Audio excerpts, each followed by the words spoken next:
안녕하세요. 삼성증권 투자 컨설팅팀 김철종입니다. 요즘 많은 분들이 기업 상장에 관심이 많으신데요. 상장 이후 주가와 더불어 세금에 대해서도 많이들 궁금해하십니다. 이에 오늘은 상장 전 취득했던 주식이 상장되면서 양도하는 경우 세금 이슈와 세법상의 대주주 판정, 그리고 스톡옵션이라 불리는 주식 매수 선택권의 행사 및 양도 시점의 세금에 대해 살펴보도록 하겠습니다.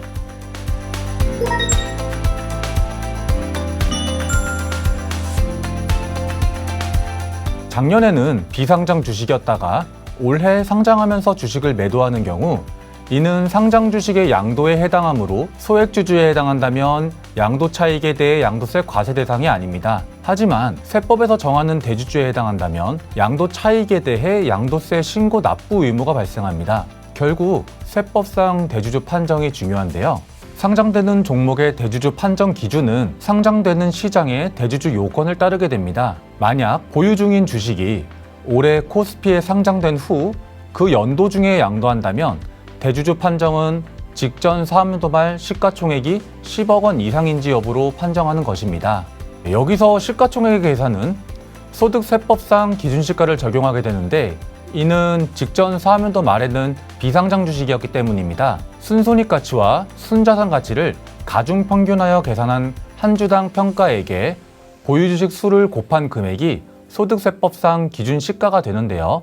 예를 들어 12월 결산 비상장 법인이 올해 8월에 코스피에 상장된 후 11월에 매도한다 라고 가정하면 2020년 말 기준으로 소득세법상 기준시가를 계산한 금액이 10억 원 이상인 경우에는 대주주에 해당하여 양도소득세 신고 납부 의무가 발생할 것입니다. 세법상 대주주 판정 요건에 대해 좀 더 구체적으로 설명드리겠습니다. 좀 전에 말씀드린 것처럼 상장주식 양도 시에 세법상 대주주에 해당하는 경우에는 양도세 신고 납부 의무가 발생합니다. 이 경우 양도일이 속하는 반기의 말일로부터 2개월 이내에 신고 납부해야 하는데요. 상반기 양도분은 8월 말까지, 하반기 양도분은 다음해 2월 말까지 신고 납부해야 합니다. 반대로 대주주에 해당하지 않는 경우에는 몇 주를 팔더라도 양도세가 과세되지 않는데요. 그만큼 세법상 대주주 판정이 중요하다고 볼 수 있을 것입니다. 이에 대주주 판정 기준이 어떻게 되는지 좀 더 자세히 살펴보도록 하겠습니다. 양도세 과세 대상 여부를 판정하는 대주주 요건은 소득세법에서 정하고 있으며 이는 기타 다른 법률의 대주주 요건과는 상이합니다. 우리 소득세법에서 정하고 있는 대주주란 주주 1인 및 특수관계자가 소유하고 있는 주식의 시가총액 또는 지분율이 일정 금액 이상인 자를 말합니다. 이처럼 대주주 판단에는 시가총액 요건과 지분율 요건 중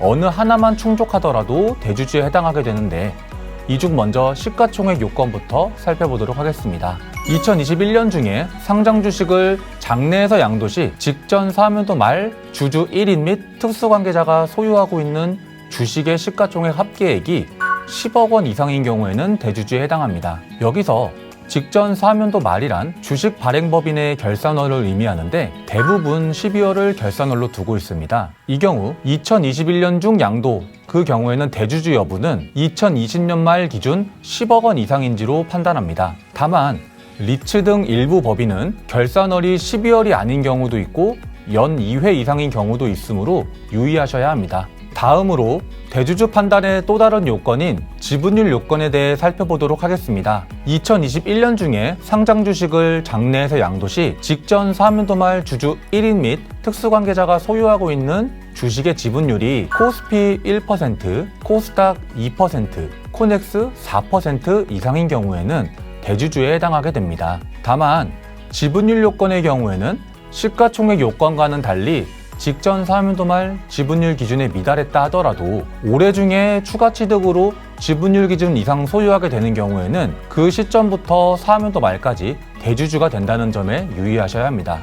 그림을 보면서 한번 설명드려 보겠습니다. 예를 들어 12월 결산 코스피 상장법인의 경우 작년 말에 시가총액이 9억 원이었다면 올해에는 추가 취득 또는 주가 변동으로 인해 10억 원 이상이 되더라도 대주주가 아니지만 작년 말에 지분율 0.9%로 1% 미만이었다 하더라도 그림에서처럼 올해 8월 1일에 0.2%만큼을 추가로 취득하여 1% 이상 보유하게 된다면 그 시점부터 12월 말까지는 대주주에 해당하는 것입니다. 따라서 연도 중이라도 추가 취득 시에는 지분율 요건을 체크해 볼 필요가 있겠습니다.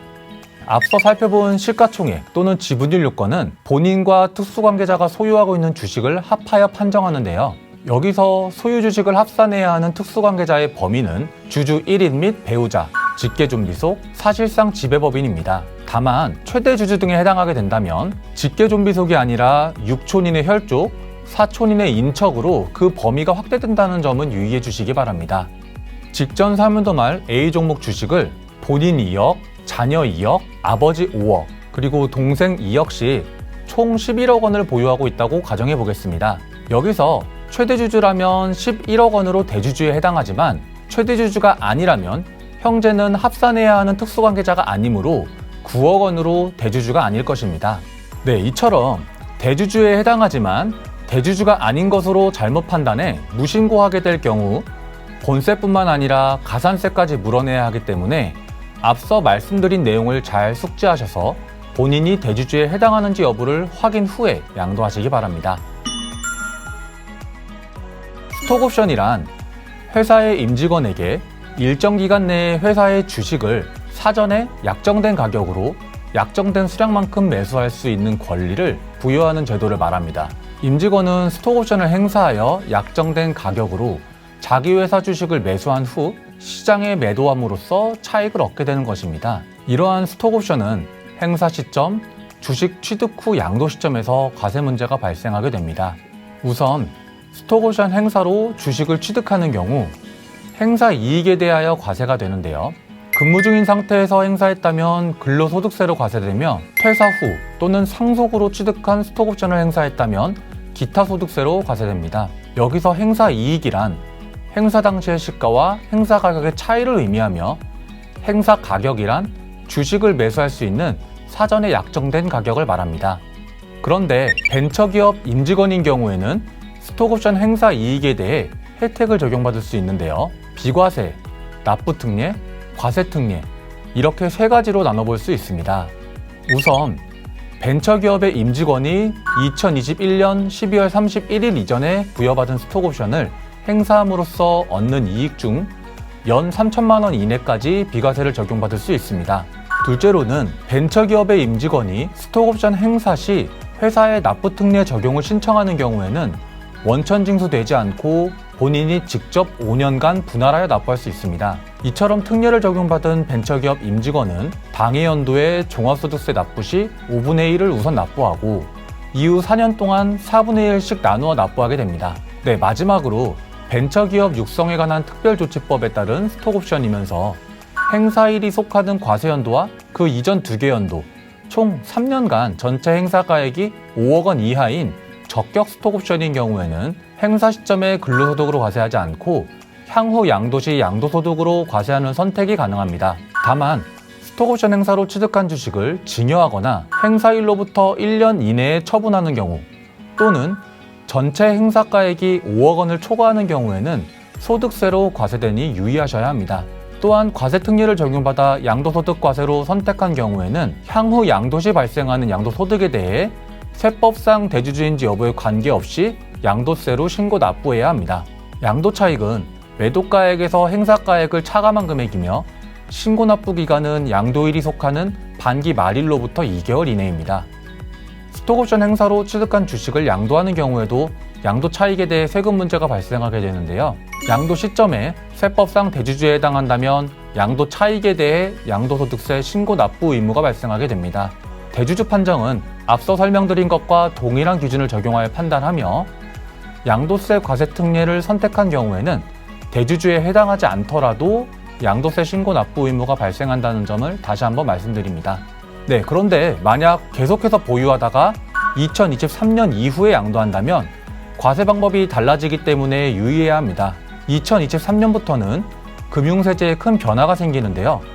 바로 금융투자 소득세가 도입되기 때문입니다.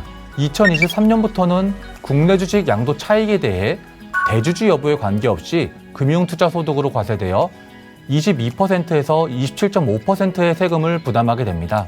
다만 국내 상장 주식과 공모형 국내 주식형 펀드 소득에 대해서는 연 5천만 원까지 기본공제가 적용되어 세금이 발생하지 않습니다. 따라서 대주주에 해당한다면 2023년 이후 매도하여 5천만 원의 기본공제를 적용받는 전략도 고려해 볼 수 있겠습니다. 지금까지 상장주식 양도시 세법상 대주주 판정과 스톡옵션의 과세 문제에 대해 살펴보았습니다. 세금과 관련된 사항은 개별적인 구체적 상황에 따라 달리 적용되는 경우가 많습니다. 따라서 단순하지 않은 경우에는 실행 전에 세무 전문가와 상담하신 후 결정하시면 좋겠습니다. 감사합니다.